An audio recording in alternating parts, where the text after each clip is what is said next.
하는 결심을 가지고 성경을 읽다가 멈춘 부분이 늘 레위기였던 것 같습니다. 그런데 저만 그런 건 아니었나 봅니다. 이런 농담이 있다고 합니다. 레위기를 설교하면 교인 수가 자연스럽게 줄어들 것이다 라는 농담이 있다고 합니다. 옆에 없어지신 분이 계시면 잘 살펴주시기를 소망합니다.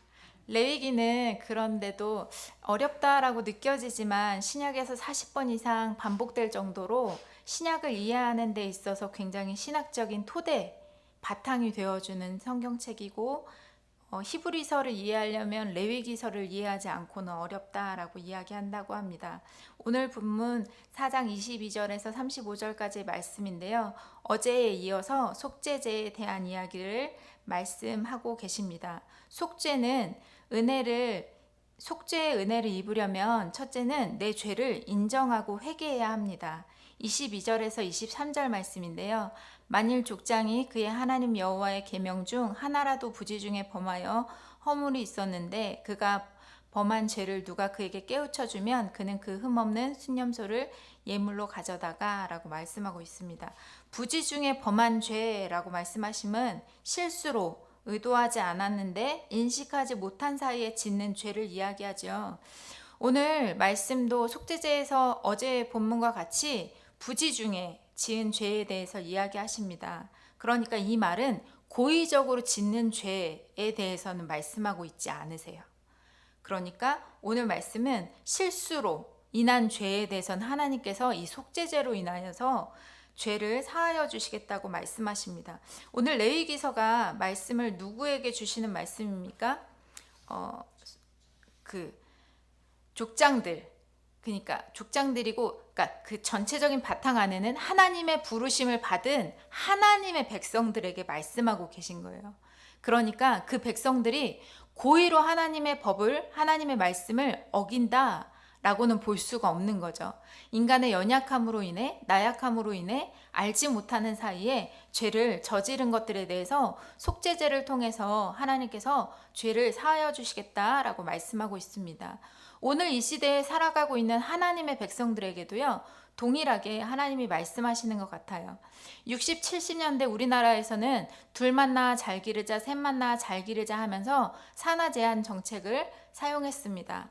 하나님은 생명은 나의 것이다 라고 말씀하시며 생명의 상징은 피는 먹지 말라 말씀하심에도 불구하고 우리나라는 정책적으로 하나님의 생명과 반대되는 정책을 통해서 생명을 죽이는 시대를 살았습니다. 제가 아는 어르신은 이때 아이들을 많이 낳으신 상태였고 병원에 가면 공짜로 아이를 지워주었기 때문에 이것이 죄인지도 모른 채 아이를 죽이는 일에 동참하셨다는 이야기를 들었습니다. 그때는 이것이 죄인지 몰랐다는 거죠. 왜요? 시대적으로 둘 이상 낳으면 저 집안 이상해, 교양 있지 않아 라는 느낌을 받는 시대를 살았기 때문입니다. 말씀을 전하고 있는 저도 알지 못하는 사이에 하나님의 법을 어기고 죄를 지을 수 있고 오늘 말씀 앞에 서 있는 우리 모두가 이 부지 중에 의도하지 않고 짓는 죄에서 자유로울 수 있는 사람은 하나도 없을 것입니다. 인정하십니까? 아멘. 부지 중에 짓는 죄라 할지라도 23절 말씀에 보면 그가 범한 죄를 누가 그에게 깨우쳐 주면이라고 말하고 있습니다. 부지 중에 짓는 죄이기 때문에 내가 의도하지 않았기 때문에 이게 죄인지도 몰랐기 때문에 짓는 죄가 분명히 존재한다라는 것입니다. 그런데 오늘 23절에서 그걸 나에게 깨우쳐주는 사람이 있다라는 거예요. 말하는 사람이 어떤 사람인지에 대해서 얘기해주고 싶으신 것이 아니라 오늘 본문 말씀은 그 사람을 통해서 나에게 죄를 깨닫게 해주고 싶다라는 말씀인 거죠. 말하는 사람이 나보다 나이가 많든 적든 나보다 돈이 많든 적든 나보다 잘 배웠건 못 배웠건 관계없이 나에게 와서 내가 부지 중에 지은 죄를 깨닫게 해주면 이라고 말씀하고 있는 거예요. 그 사람과 관계없이 그 사람이 어떠한지에 관계없이 이 말씀에서 뭐에 집중하라고 말씀하시냐면 내가 부지 중에 지은 죄를 하나님께 가져가야 된다라는 말씀을 하고 계신 것입니다. 마음으로 자기는 얼마나 잘나서 하지 말고 내 죄를 인정하고 예물을 가지고 속죄의 제사를 드리라고 말씀하고 있습니다. 죄라는 단어는요, 하마르티아라는 원어로 관역에서 벗어난 걸 죄라고 하잖아요. 그러니까 하나님의 말씀에서 하나라도 벗어난 것이 죄라는 것이죠. 하나님의 말씀에서 방향이 빗나간 것, 하나님의 말씀에서 그 방향이 조금이라도 살짝이라도 관역을 빗나간 것을 죄라고 합니다. 그래서 그 죄를 깨닫게 하는 사람이 죄가 있든지 없든지 관계없이 내게 깨닫게 하신 죄를 가지고 하나님께 나의 죄를 가지고 나가 회개하라는 말씀입니다. 우리는 공동체에서 처방을 듣거나 미워하는 사람들로부터 내 죄를 지적받을 때 어떻게 반응하시는 것 같으십니까? 마음속으로 어떤 말들을 이렇게 들으세요? 너나 잘하세요를 외치십니까? 아니면 들을 말을 들었습니다 하며 회개하십니까? 들을 말을 들었습니다 하며 내 죄를 가지고 회개하러 나아갈 때 속죄의 은혜를 경험할 수 있습니다. 찬송가 287장 찬송가에 보면 죄사함 받으면 주의 품에 안기어 편히 쉬리라 고백하고 있습니다. 죄로 인해 짓눌렸던 마음이 짐을 벗을 뿐 아니라 하나님의 품 안에서 누리는 평안을 누리게 된다는 고백입니다. 주님 안에서의 참 자유케 하시는 은혜를 누리는 것이 내가 들을 말을 들었습니다 부터 시작되어지고 하나님께 회개하러 나갈 때 누릴 수 있는 하나님의 은혜입니다.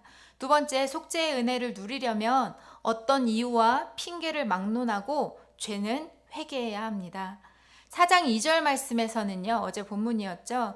제사장이 범죄했을 때 수송아지를 가지고 속죄제를 드려라 라고 말씀하셨고, 4장 13절엔 온 회중이 범죄했을 때 수송아지를 가지고 속죄제를 드려라 라고 하셨고, 오늘 본문 4장 22절 말씀에는 장로들이 범죄했을 때 순념소를 가지고 속죄제를 드려라 라고 말씀하시고, 27절 말씀에 평민 중에 한 사람이 범죄했을 때도 암양이나 양을 끌고 가서 속죄제를 드려라 라고 말씀하십니다. 그 공동체 안에 높은 사람이든 낮은 사람이든 영향력이 있는 사람이든 없는 사람이든 재산이 있는 사람이든 없는 사람이든 그 속죄제를 가지고 가는 재물의 크기는 달랐지만 하나님께서는 그 모두가 다 속죄제를 드려라 라고 말씀하십니다. 하나님께서는 백성들이 가진 직책과 영향력에 따라 그들이 가지고 있는 재산 여부에 따라서 예물에는 차등을 두셨지만 속죄제를 드리는 것과 드리지 않는 것으로 나누지 않으셨어요. 모든 백성이 속죄제를 드려라 라고 말씀하십니다. 이것은 나이가 많거나 어리거나 이런 것에 관계없이 어리다고 봐주는 것이 아니라 나이 많다고 괜찮아요 라는 것이 아니라 그 신분에 따라서 가진 것에 따라서 하나님께서 굉장히 섬세하게 가져올 예물에 대해서 지정해 주고 계십니다. 하나님이 많은 예물을 받고 싶어서 이렇게 말씀하시는 걸까요? 그건 우리가 알고 계신 하나님과 너무나 다르죠. 하나님은 죄를 지은 한 사람이라도 빠짐없이 그 죄에서 자유케 되는 것을 원하셨고 죄에서 노임받길 원하셨던 하나님의 중심이 있으셨던 것입니다. 그래서 누구나 죄가 깨달아지면 이건 작으니까 봐주세요가 아니라 작은 예물이라 할지라도 그들의 형편을 따라 하나님께 나와 속죄할 수 있도록 섬세하게 배려하시는 것을 알 수 있습니다. 작은 죄, 큰 죄가 아니라 하나님께 회개할 죄만 있음을 깨달아야 합니다. 평민에게는 그들이 가지고 있는 것 중에서 가지고 나와 속죄할 수 있도록 길을 열어 두셨습니다. 이를 통해서 없는 자에게 작은 자에게 더욱 크신 하나님의 은혜를 우리가 이 말씀을 통해서 볼 수 있습니다. 연약하다고 작다고 너는 죄 못 받아, 넌 그냥 놔둘 거야 라고 말씀하시지 않고 괜찮아, 그래도 나오겠니? 너의 죄를 가지고 나올 때 내가 너의 죄를 용서해 주고 싶어 라고 말씀하고 계십니다. 뿐만 아니라 연약함을 통해서 하나님의 은혜를 볼 수 있다면 베드로전서 2장 9절 말씀엔 하나님께서 우리를 왕같은 제사장으로 부르셨다라고 말씀하고 있습니다. 이것은 우리가 연약하여 하나님의 은혜로 제사할 수밖에 없는 백성이기도 하지만 예수 그리스도의 구주이심을 먼저 믿은 자로 우리를 보내신 가정과 직장과 사업장 그리고 만나는 모든 사람들 가운데 하나님을 나타내는 제사장으로 세우셨다는 말씀입니다. 우리의 죄를 회개하고 속죄함을 누릴 뿐만 아니라 우리의 이웃, 가정, 직장이 나로 인해 하나님께 나아가 속죄함을 받을 수 있는 연결고리로의 사명으로 우리를 부르셨다라는 말씀입니다. 모세를 불러 시내산에서 언약을 주시고 언약을 맺은 백성들이 범죄하여 하나님께 가까이 나아올 수 없을 때 속죄제라고 하는 제사의 방법을 통해서 하나님께 다시 나아올 수 있는 은혜의 길을 열어주셨을 뿐만 아니라 오늘 우리에게도 날마다 아침 저녁으로 소를 잡지 않고 양을 잡지 않아도 완전한 제물 대신 예수 그리스도의 피 흘리심으로 인해서 우리의 죄가 사하여졌다고 하신 약속의 말씀을 믿는 자들에게 죄인으로 나갔다가 자녀라 칭함을 받는 은혜를 누릴 수 있도록 하나님께서 우리에게 해 주셨습니다. 오늘 말씀을 통해서 속죄제의 제사는 그냥 하나님께서 우리의 죄를 씻어주시는 목적에만 있는 것, 거기에서 끝나는 것이 아니라 이 죄사함을 받고 하나님의 백성들이 거룩한 하나님 앞에 나와서 함께 교제하고 하나님과 연합함 안으로 부르시는 하나님의 목적이 있습니다. 다시 한번 말씀드릴게요. 오늘 말씀을 통해서 속죄제를 통해서 하나님은 우리의 죄를 깨끗하게 씻어주시는 것에 목적이 있으신 것이 아니라 깨끗하게 씻음을 받은 우리가 하나님 앞으로 나아가 하나님과 교제하는 하나님의 백성으로 살아가길 원하시는 하나님의 목적이 있다라는 것입니다. 하나님이 그러니까 우리에게 죄를 깨닫게 하시고 부지 중에 있는 죄라도 속죄하기 원하시는 건 넌 죄인이야 라는 걸 말씀해주고 싶으셨던 것이 아니라 죄를 해결하고 나와 함께 교제하자 라는 하나님의 초청으로 우리를 부르시고 계신 것입니다. 주님의 초청 앞에 나아가 주님이 주시는 은혜를 누리는 저와 여러분 되시는 하루가 되기를 소망합니다. 우리 안에 있는 죄가 작다고 사소하다고 회개의 자리로 나아가지 않는 것은 나의 죄가 있지 않으십니까? 다시 한번요. 작다고 사소하다고 회개의 자리로 나아가지 않는 나의 죄는 무엇이 있으실까요?